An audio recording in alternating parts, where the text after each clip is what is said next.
दिवसाची सुरुवात आहे शुभबरोबर. आजची युग जे आहे हे कॉम्पिटिशनचं युग आहे. सगळीकडे स्पर्धा चालू आहे. आपण आपल्या मुलांना सुद्धा ह्या स्पर्धेमध्ये उतरवलं आहे. बघा, आपण आपल्या मुलांची दुसऱ्या मुलांबरोबर तुलना करायला लागतो. त्याला 90% मिळाले म्हणजे तुला पण 90% मिळायला पाहिजे. तो डॉक्टर झाला म्हणून तुला डॉक्टर व्हायला पाहिजे. आणि अनेक प्रकारचं ओझं आपण त्यांच्यावर देतो. परंतु आपण हे समजून घेत नाही की प्रत्येक मुलांचे गुण हे वेगवेगळे असतात.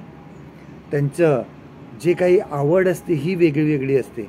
परंतु आपण आपलं जीवन जे आहे हे दुसऱ्यांच्या जीवनाबरोबर तुलना करण्यामध्ये घालवतो.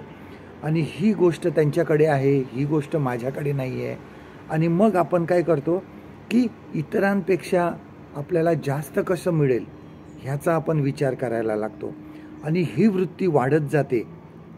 आणि ज्यांच्याकडे मग हे जास्त प्रमाणात होतं त्यांचा अभिमान वाढत जातो.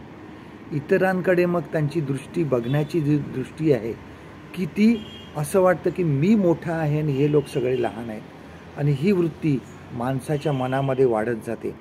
आणि बऱ्याच वेळेस असं होतं की मग जर मिळालं नाही तर आपण हळूहळू स्वतःला दोष संगती आपण मग देवाला दोष द्यायला लागतो की देवाने मला हे दिलं नाही, देवाने मला ते दिलं नाही.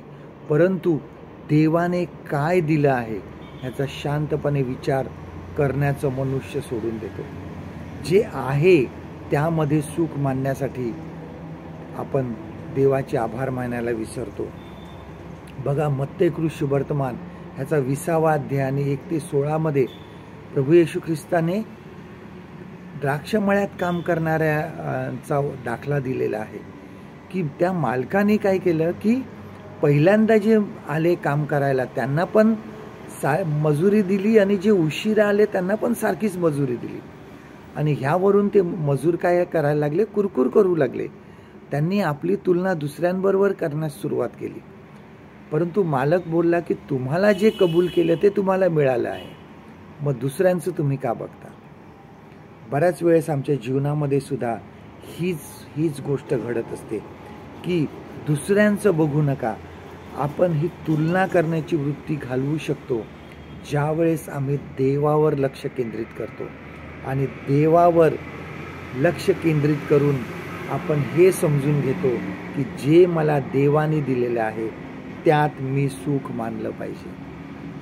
आजचं देवाचं वचन आपल्यासाठी हे आहे याकोबाचं पत्र ह्याचं 4था अध्याय आणि 1लं वचन.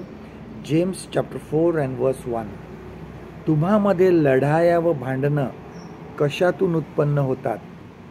तुमच्या अवयवात ज्या वासना लढाई करतात त्यातून की नाही? परमेश्वर करो आजचा दिवस तुमचा आशीर्वादित करो.